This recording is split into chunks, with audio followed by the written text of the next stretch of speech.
Hello everyone, welcome to your great channel एज पर विज्ञान फ्रेंड्स। कैसे हैं आप सभी लोग? क्या हाल चाल है आप सभी के? बढ़िया एकदम। आप लोग की पढ़ाई कैसी चल रही है मुझे कमेंट बॉक्स में जरूर बताना।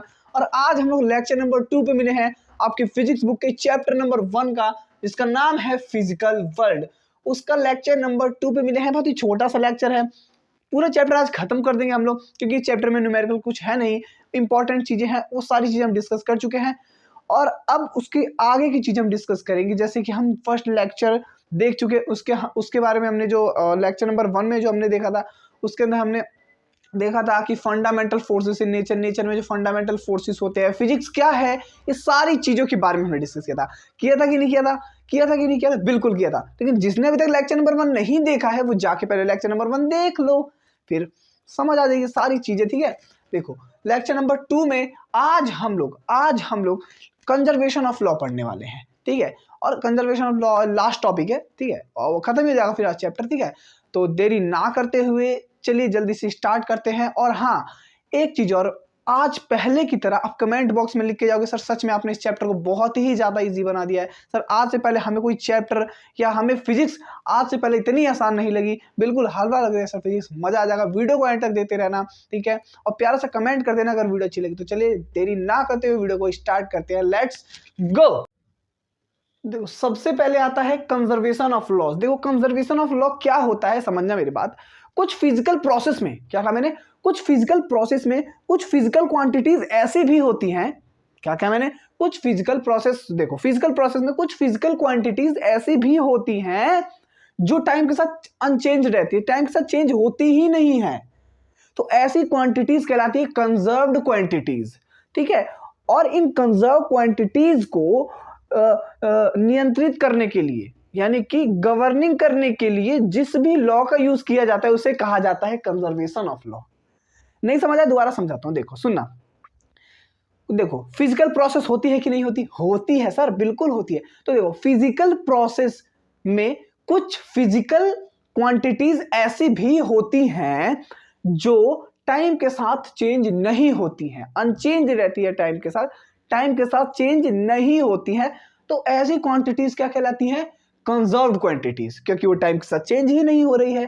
ठीक है, तो इन जो कंजर्व क्वांटिटीज जो है, इनको गवर्निंग करने वाला, इनको नियंत्रित करने वाला लॉ क्या कहलाता है? Conservation law. समझ आया? यही बात कही गई है इस डेफिनेशन में। कोई भी फिजिकल प्रोसेस है उसमें कुछ फिजिकल क्वांटिटीज ऐसी भी होती हैं जो अनचेंज रहती हैं, टाइम के साथ चेंज नहीं होती हैं। तो ऐसी क्वांटिटीज क्या कहलाती हैं? Conserved quantities. क्या कहलाती हैं? Conserve quantities. और इन लॉ को गवर्निंग करने वाला, इस क्वांटिटी को गवर्न करने वाला, नियंत्रित करने वाले लॉ को हम कहते हैं कंजर्वेशन लॉज। समझ आया कि नहीं आया? जरूर समझ आया, वो मुझे पता है। समझ आ गया? समझ आ गया तो जल्दी से वीडियो पॉज करके नोट डाउन कर लो। मैं साइड में हट जाता हूं जल्दी से। These are 4 conservation of laws. देखो हमारे पास जो कंजर्वेशन ऑफ लॉ जो है वो 4 कंजर्वेशन, जो हमारे पास जो प्रेजेंट में 4 कंजर्वेशन ऑफ लॉ है यहाँ पे बेसिकली अभी प्रेजेंट पे। कौन कौन सी है? पहला law of conservation of energy. ठीक है, एनर्जी पे बेस्ड है law of conservation. Second law of conservation of linear momentum पर बेस्ड है। ठीक है, और थर्ड है law of conservation of angular momentum. अभी ये लीनियर मोमेंटम के लिए है, यानी स्ट्रेट लाइन में, और एंगुलर मोमेंटम के लिए लॉ ऑफ कंजर्वेशन यानी कि सर्कल में, यानी एंगल में होने वाला। ठीक है, इस पे बेस्ड है। और फोर्थ लॉ जो है law of conservation of charge, यानी चार्ज पे बेस्ड है ये लॉ ऑफ कंजर्वेशन। ठीक है, तो चारों के बारे में डिटेल में पढ़ते हैं। ठीक है, तो जल्दी से इसका स्क्रीनशॉट ले लो जल्दी से। देखो सबसे पहले देखो law of conservation of energy. ये जो कंजर्वेशन ऑफ लॉ है, ये फिजिकल क्वांटिटी का जो कंजर्व लॉ है, ये एनर्जी पे बेस्ड है, एनर्जी से रिलेटेड है। ठीक है, क्या है? देखो ध्यान से सुनो। देखो एनर्जी को, ये मतलब ये जो law of conservation of energy हमें ये कहता है कि एनर्जी को ना ही कभी डिस्ट्रॉय किया जा सकता है, ना ही कभी क्रिएट किया जा सकता है, ना ही इसको कभी बनाया जा सकता है, ना ही इसका कोई एंड है, ना ही ये कभी खत्म हो सकती है।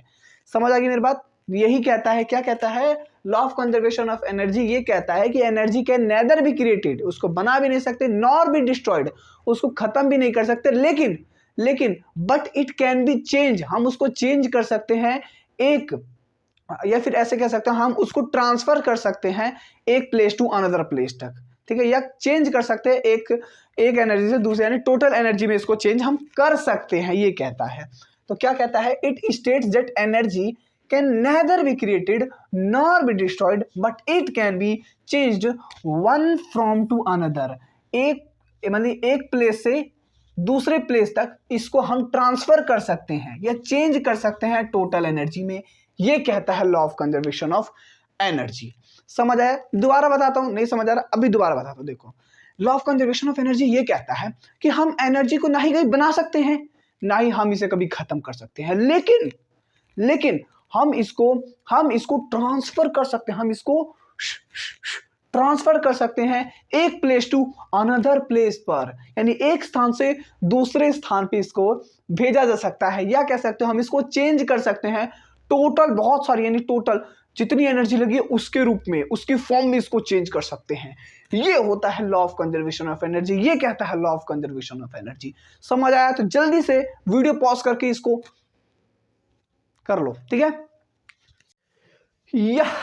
अब देखो law of conservation of linear momentum, देखिए सेकंड टाइप है। देखो law of conservation of linear momentum क्या होता है, ओ सॉरी मैं इधर पढ़ा रहा हूं ना, उधर क्यों देख रहा हूं। क्या होता है law of conservation of linear momentum? देखो मान लो ये law of conservation of linear momentum ये कहता है कि मान लो कोई सिस्टम है, ठीक है, कोई सिस्टम है, ठीक है, इसके ऊपर अगर कोई भी एक्सटर्नल फोर्स एक्ट नहीं कर रहा है, कोई भी एक्सटर्नल फोर्स एक्ट नहीं कर रहा है, तो उस केस में जो लीनियर मोमेंटम होगा वो कांस्टेंट रहेगा। जो मोमेंटम है लीनियर मोमेंटम, स्ट्रेट लाइन में चलने वाला जो मोमेंटम है, स्ट्रेट लाइन में चलने वाला, एक्सिस में चलने वाला जो मोमेंटम है वो क्या रहेगा, कांस्टेंट रहेगा। ये कहता है law of conservation of linear momentum. क्या कहता है दोबारा बताता हूं, देखो डेफिनेशन सब समझो। अगर कोई भी एक्सटर्नल फोर्स सिस्टम पर एक्ट नहीं कर रहा है, सिस्टम पर लग ही नहीं रहा है कोई भी एक्सटर्नल फोर्स, तो उस केस में इसका जो मूव करने का जो मूव करेगा ये वो कांस्टेंट रहेगा, यानी मूव करेगा ही नहीं। तो then in the case it's linear momentum remains constant. उस केस में क्या होगा, जो लीनियर मोमेंटम है वो कांस्टेंट रहेगा, मोमेंटम चेंज नहीं होगा, बिल्कुल भी नहीं होगा, क्योंकि जब एक्सटर्नल फोर्स ही एक्ट नहीं कर रहा है तो मोमेंटम कैसे चेंज होगा, बिल्कुल चेंज नहीं होगा। तो यही कहता है हमारा law of conservation of linear momentum. अब आपका जो काम है वो जल्दी से कर लो, मैं साइड हट जा रहा हूं जल्दी से। अब देखिए law of conservation of angular momentum, अभी पढ़ा, जस्ट बिल्कुल अभी पढ़ा आपने सेकंड टाइप लीनियर मोमेंटम के बारे में। लीनियर मोमेंटम में क्या होता था, देखो लीनियर मोमेंटम में जो फोर्स लगता है ना, मैं आपको एक चीज बताता हूं, लीनियर मोमेंटम में जो फोर्स लगता है ना वो हमेशा फोर्स लगता है। जो आप फोर्स लगाते हो उसको मूव करने के लिए वो फोर्स होता है, मतलब जो स्ट्रेट लाइन में, समझना, जो स्ट्रेट लाइन में चलते हैं ना उसमें फोर्स एक्ट करता है, फोर्स लगता है उसको। जो स्ट्रेट लाइन में, जैसे आप कोई बॉक्स है, आप उसको जब पुश करते हो तो स्ट्रेट लाइन में जब उसको पुश करते हो तो क्या करता है, स्ट्रेट लाइन में मूव करता है, सीधे जाता है, तो वो फोर्स आप अप्लाई कर रहे हो। लेकिन अगर आप इसी जगह सर्कल की बात करो, सर्कल की, मान लो कोई यहाँ पे कोई ऑब्जेक्ट है वो सर्कुलर मोशन कर रहा है, इस तरीके सर्कुलर, तो उस केस में वो फोर्स नहीं अप्लाई करते। जैसे मान लो आपने कोई फोर्स अप्लाई किया तो सर्कुलर मोशन में घूम गया, तो वहां पे आपने फोर्स अप्लाई नहीं किया, वहां पे आपने ये फोर्स अप्लाई नहीं किया, वहां पे आपने टॉर्क अप्लाई किया है।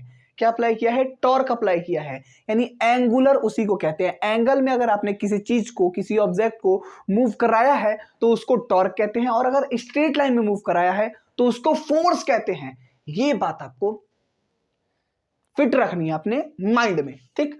अब देखो क्या होता है एंगुलर मोमेंटम।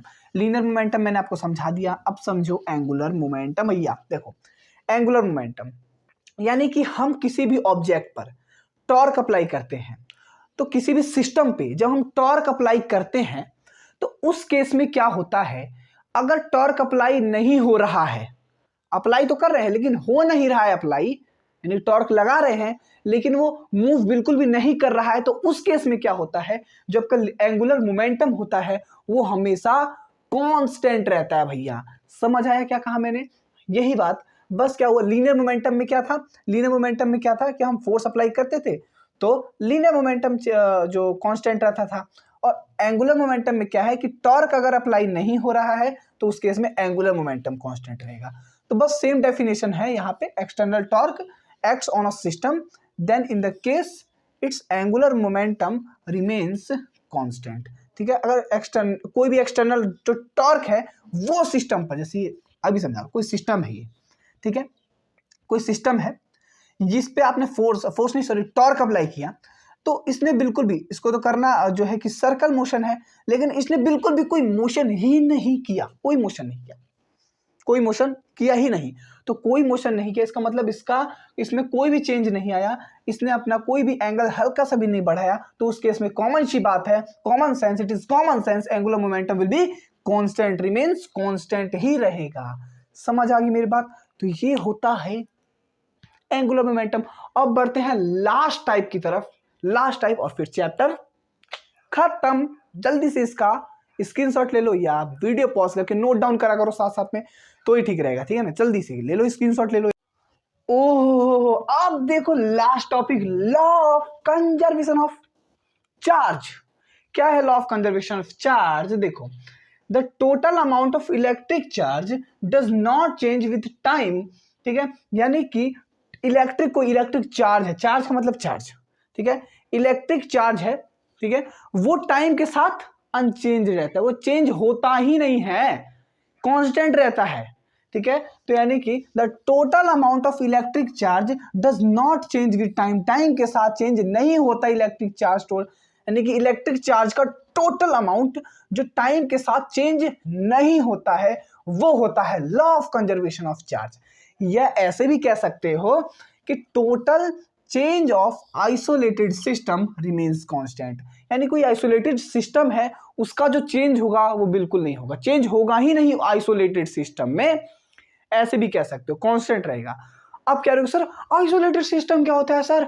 ओ सर आइसोलेटेड सिस्टम, अरे आइसोलेटेड सिस्टम वो होता है जैसे कि लाइक चार्ज, मोमेंटम, एनर्जी, ये सारी चीजें जो है क्या रहती है, कांस्टेंट रहती हैं। क्या रहती हैं? कांस्टेंट रहती हैं।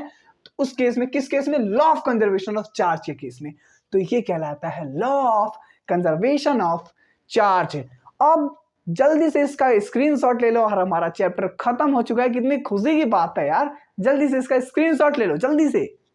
चलो बाय बाय, अब ये चैप्टर हो चुका है खत्म। कॉन्ग्रेचुलेशंस इस चैप्टर को खत्म करने के लिए, हाँ खत्म ही हो गया चैप्टर तो हमारा। तो चलो बाय बाय मेरे डियर दोस्तों। ये कैसे लिख दिया मैंने, डियर दोस्तों, चलो आपके लिए है ये, ठीक है।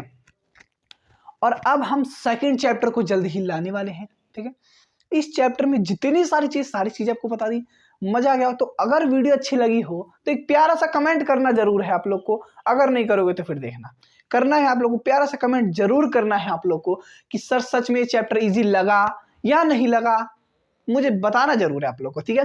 तो चलो मिलते हैं हम नेक्स्ट चैप्टर में, ठीक है, जिसका नाम है फिजिकल क्वांटिटी चैप्टर जो है सेकंड चैप्टर। वो भी बहुत थोड़ा लेंथी चैप्टर है, उसको भी बिल्कुल इजी तरीके से करेंगे, मजा आ जाएगा, ठीक है। तो चलो मिलते हैं बाय बाय सेकंड चैप्टर के लिए, जब तक फर्स्ट चैप्टर तो हमारा खत्म हो ही चुका है, ठीक है। तो bye bye, tata, see you, जय हिंद, जय भारत, ठीक है। चलो बाय बाय।